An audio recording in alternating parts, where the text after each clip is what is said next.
All right, everybody, welcome back to the Jeff Box Show. We are going to the Remix Sports Media guest line, and I will tell you that my next guest is a radio veteran. He's a host of one of the more popular shows on ESPN. I listen to them every morning, and I watch Evan Cohen, Chris Candy, and Michelle Smallman. Show called Unsportsmanlike. I encourage you to watch it. Let's welcome Evan Cohen to the Jeff Fox Show. What up, Evan? How are you? What's going on? Hey, man, it's great to have you. Finally, I watch you every morning, man. And you know what I love about you? You're still South Florida, man. You still represent, the whole That's state, that's man. where Sunshine that's where I got State. my start. You and I met a long, long time ago, and we've Yes, both sir. done radio and different stuff in South Florida. I'm from New York originally, went to the University of Wisconsin, but in 2003, moved to South Florida, and basically was there, working in and around South Florida for 20 years, basically. Still, work with ESPN West Palm in some capacities, Right. and I love the Heat, as you know, and I fell in love with everything South Florida, and I still am very much connected to everyday work and life in South Florida, even though I'm living here in New York.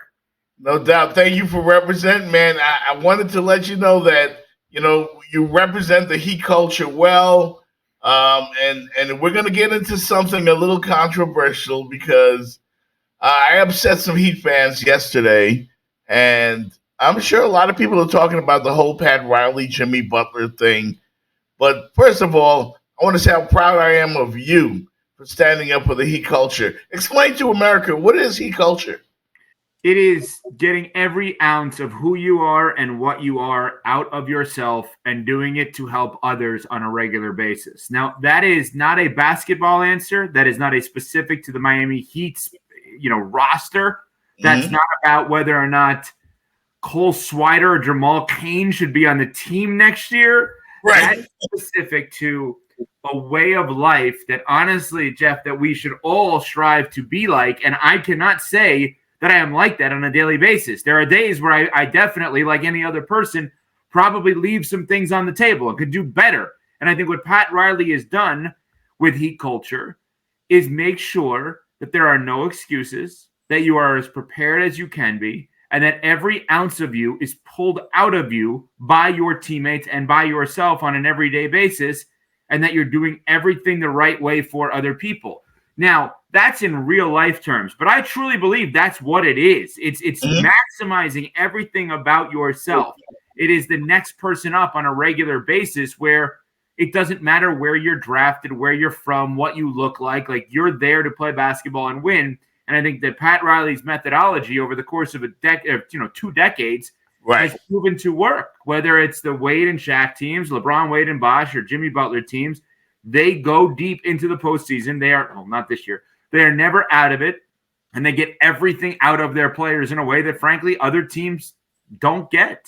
Yeah, nobody wants to play them. Nobody wants to play them in the playoffs. I was there for the dog days of Milwaukee Bucks coming here losing to the Knicks, the Allen Houston days. You remember all of that stuff. Of I course. mean, it goes way back with this team.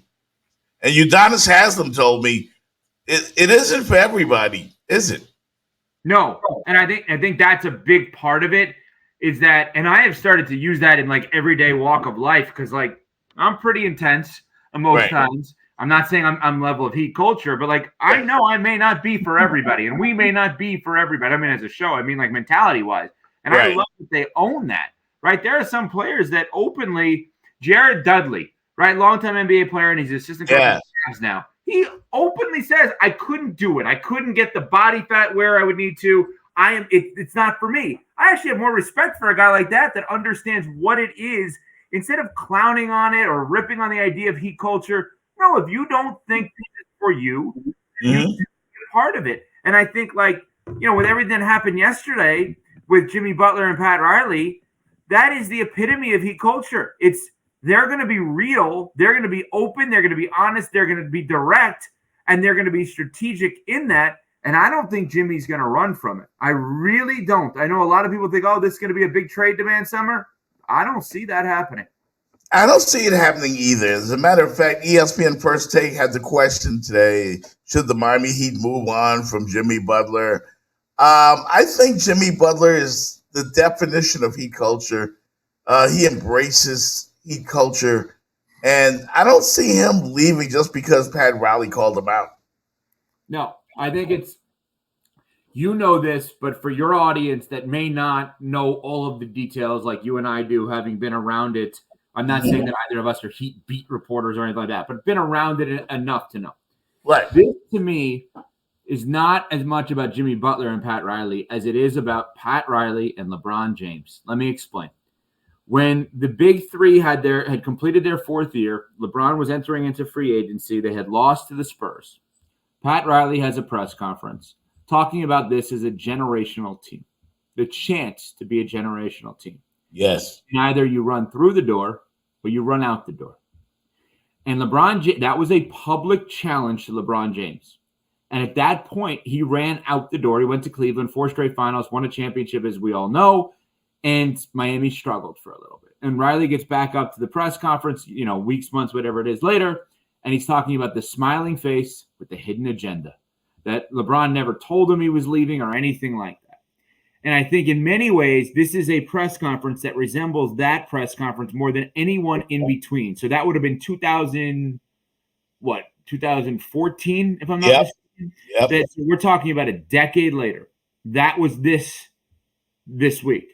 And I think he knows Jimmy Butler well enough to know, I'm telling you, don't run out the door like James did. You're better than that. He's not a better player. We know that. He's not going to necessarily bring the championships to Miami times 2 that LeBron did. Well, Wade brought him and LeBron was with him. And I think this was the public challenge to prove you're one of us. You're one of us for the long haul. You got to play close to 82 games. Run through the door. Don't run out the door. Right. Now, Evan, I'm going to play devil's advocate here because I love Pat Riley. I love the Heat culture.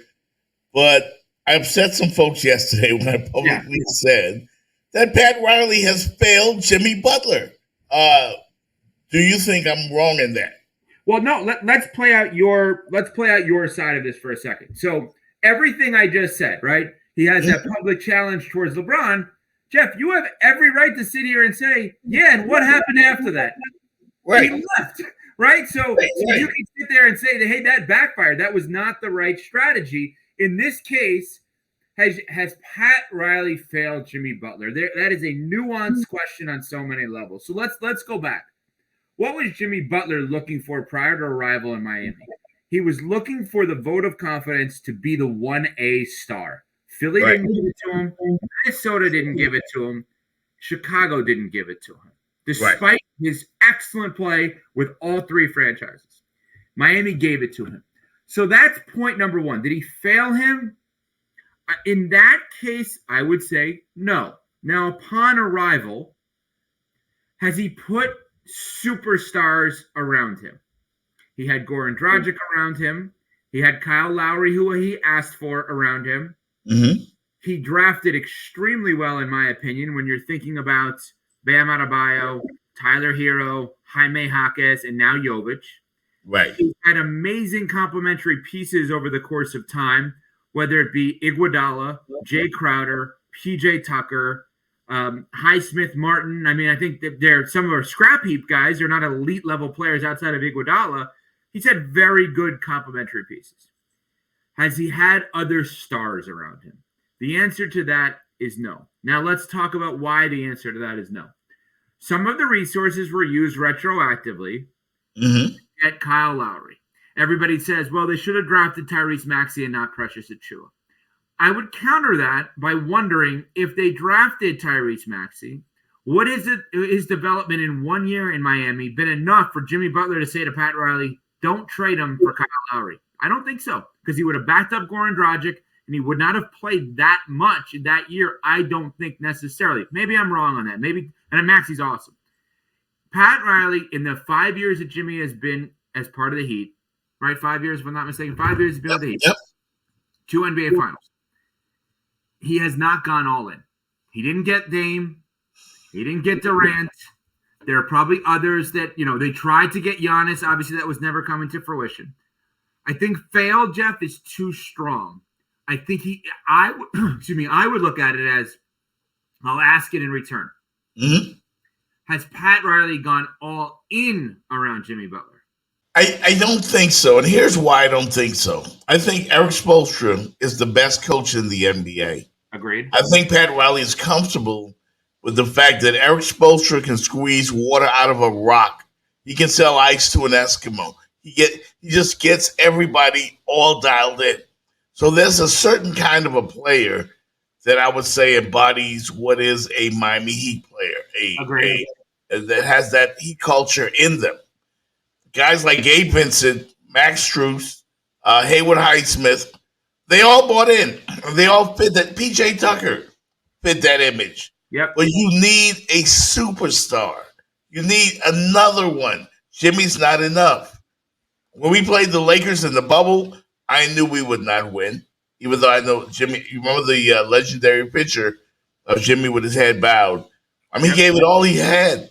And then again, with the Denver Nuggets, that was so frustrating a year ago. But we knew we had no shot. Yep. And you must have a superstar. It's great to have all these scrappy guys, but that's not enough, in my opinion.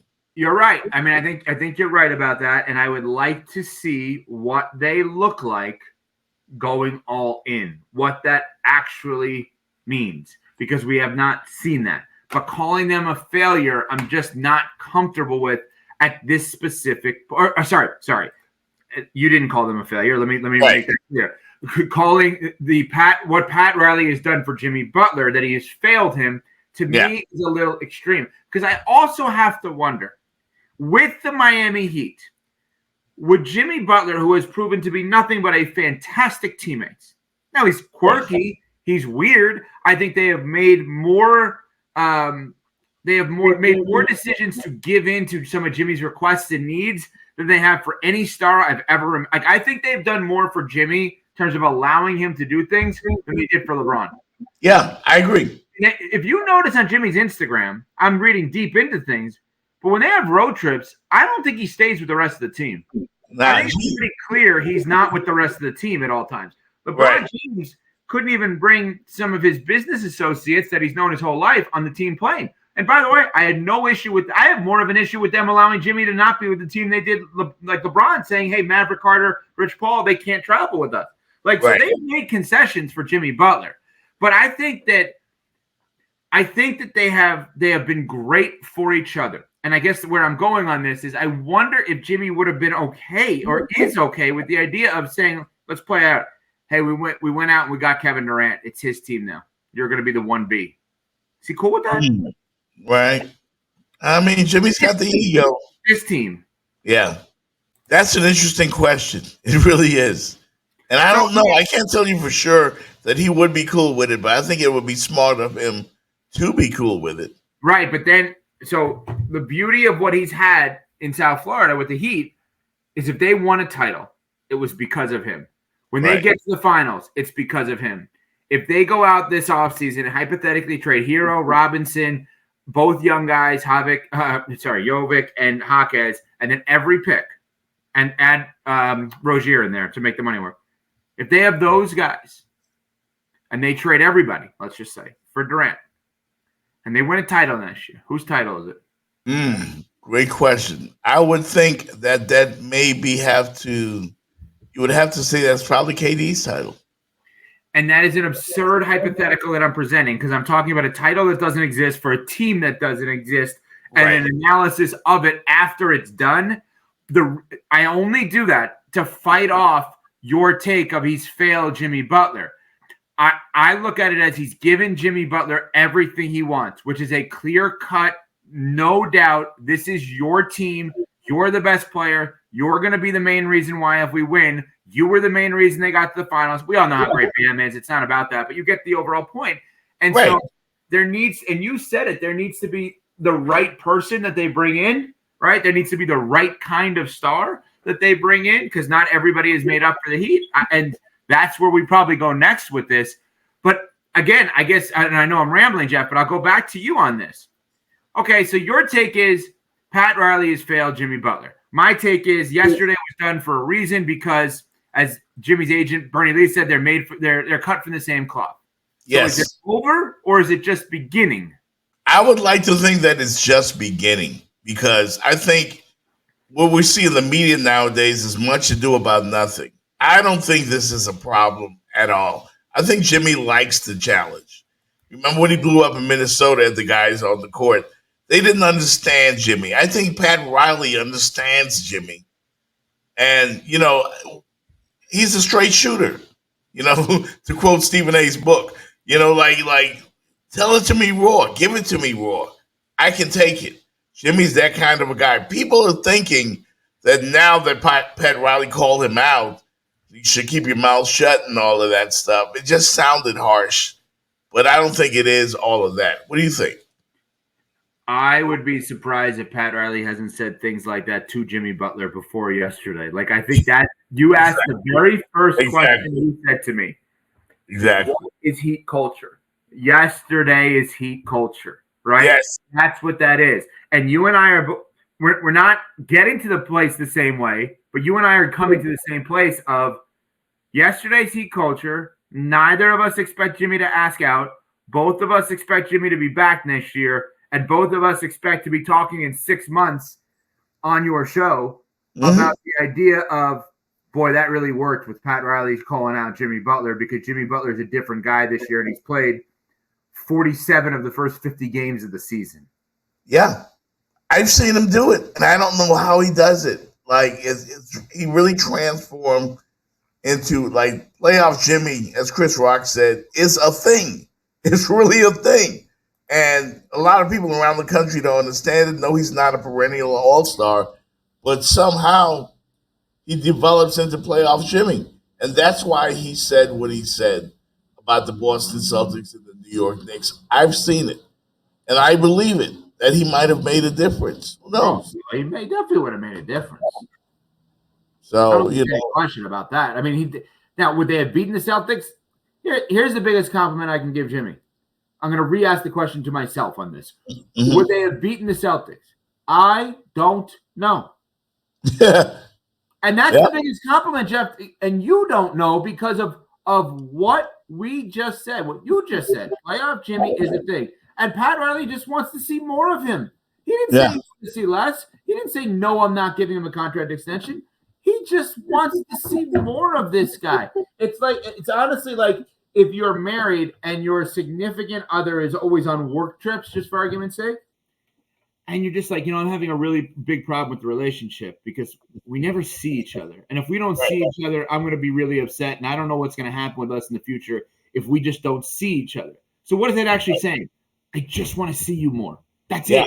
I just want to see you more. And I think that's what Riley is saying to Jimmy. I just want to see you more play basketball. I want to give you every dollar I can give you for playing basketball, not for trolling the Celtics. So Evan Cohen is the Heat new GM, replaces Pat Riley, who abruptly retires. And your first task on the desk is, do you re-sign Jimmy Butler?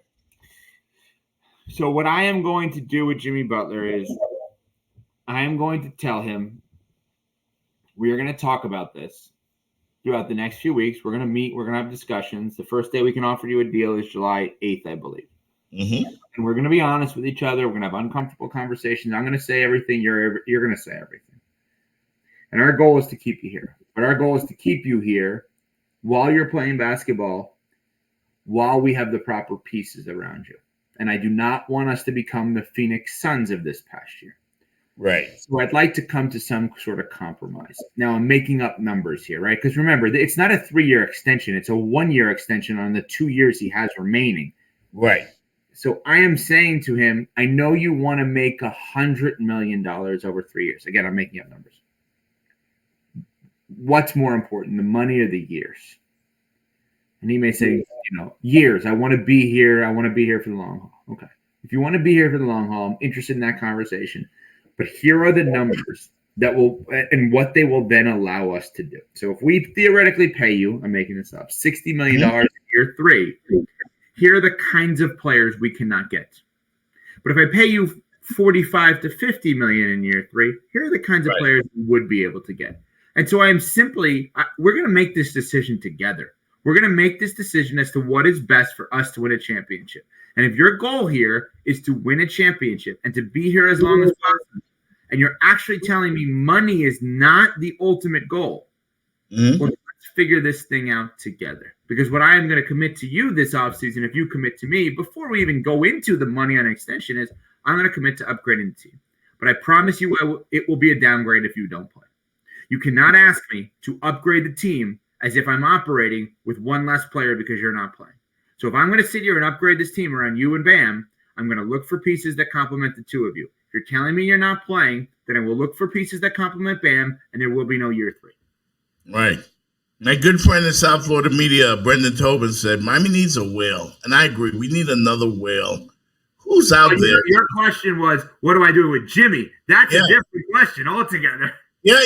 But, I mean, you can re-sign Jimmy, but how do you re-sign Jimmy and maybe to a team-friendly contract and you go out there and get a whale, but which whale? Like, how do you know what's going to be the right fit? We don't know. Right. So I have a list. Let me see if I can grab it here in my notes. So stay with me. I have a list of 26 all-star caliber players that I wrote down that I think will be available this offseason, potentially. Things go one way or another. And of those 26, I don't believe all will be available. I also don't believe all will be available to every team, and I also don't believe all will be available to the Miami Heat. Okay? Right. So of the players that I could see potentially being available, all-star caliber at one point in their career, that would be available to the Heat. I'm going to go through this list with you quickly. Jaylen Brown, if the Celtics fall apart, could be available. He will not be available to the Heat. We know that. Mikal Bridges with the Nets, put him on the list. Julius Randle of the Knicks, put him on the list. I once thought Joel Embiid could be available. I don't as much now. And if he was available, it would take Bam to get him, and I don't think the Heat would do that. Zach LaVine is a former All-Star who is on an awful contract, who is declining but could have for low value. Donovan Mitchell very much feels like he is a star that could be available, that feels Miami Heat over and over. Darius Garland, Jared Allen, 2 all-star caliber players of the Cavs, doesn't excite me as much. I no longer think Giannis and Dame will be available. I did at one point. Chris Middleton probably will not be available. If he is, I do not believe he could be traded to the Heat. Trae Young is someone that I don't know that I want. DeJounte Murray is somebody I'd be interested in. Would he be available to be traded in division? Maybe. LaMelo Ball is somebody to keep an eye on. I could see him potentially being available. Jimmy, obviously, but I don't think he's going to be. Karl Anthony Towns, probably not. Lauri Markkanen, but won't be available to the Heat because of Danny Ainge. I no longer think Draymond will be. Anthony Davis, probably not. Kevin Durant, absolutely. Devin Booker, absolutely. De'Aaron Fox and Domantas Sabonis wouldn't shock me. Kyrie Irving, I hope not for the Heat. Brandon Ingram and CJ McCollum. These are all players that are caliber. So of those, I'm going to narrow it down. I'd focus on the Suns, guys. I'm going on the Suns. And I think there's a few ways of doing this. There's the straight-up Kevin Durant offer more than anyone else would offer, which means including Jaquez and Jovic and every single pick. I love those guys, by the way, but I have to agree with you. That's what you have to do. There's another way of doing this. How? Yeah. There's another way of doing this that I have not heard one person bring up. The Phoenix Suns do not want to trade Kevin Durant. They want to bring it back. I don't believe necessarily that Kevin Durant's excited about that at this point in his career. So how are you going to pry him away from the Phoenix Suns? Take Bradley Beal. I believe Bradley Beal will waive his no-trade clause if offered to the Miami Heat. Theoretically, if I could put a trade together for you to inherit the worst contract arguably in the sport in Bradley Beal, but you get Kevin Durant to go along with it, and you have to give up every piece to do it, it's tempting for me because you're right, and Tobin's right. They need the whale to go along with Jimmy. Durant is one with something to prove. Durant is a first-ballot unanimous Hall of Famer who's won an MVP, has won 2 Finals MVPs, and oddly enough, it feels like he has something to prove. But if I could get Kevin Durant, even if I have to take on Bradley Beal, who does have a no-trade clause, and I can give the Suns all these young guys to pair with Devin Booker, they restart their program there, there is some value all around there. I agree, Evan. I agree. That's a great comparison. Great assessment right there. I'm nominating you for the job right now, man. I would take Riley at Ellisburg over me. I'm just saying that I don't know. I don't know that the Suns are excited to trade Kevin Durant straight up for someone or straight up for a package of things. But if you could potentially almost do two trades within one, in other words, you're taking on the $100+ million of the Beal and Durant contract, and you're giving them everything back. So you're giving them Hero has to go back, who they probably wouldn't necessarily make sense with Devin Booker. Rozier, obviously, Robinson, Jaquez, and obviously Jovic, and that's still probably not enough financially to even make that work. You'd almost have to do potentially some sort of maybe sign and trade with Caleb Martin to make the money work in that spot. But that is kind of where you're at. I mean, that's a mega – that is literally signing Caleb Martin, let's say, to a 3-year, $36 million deal, and that you would do it as a sign and trade, which is possible. Right.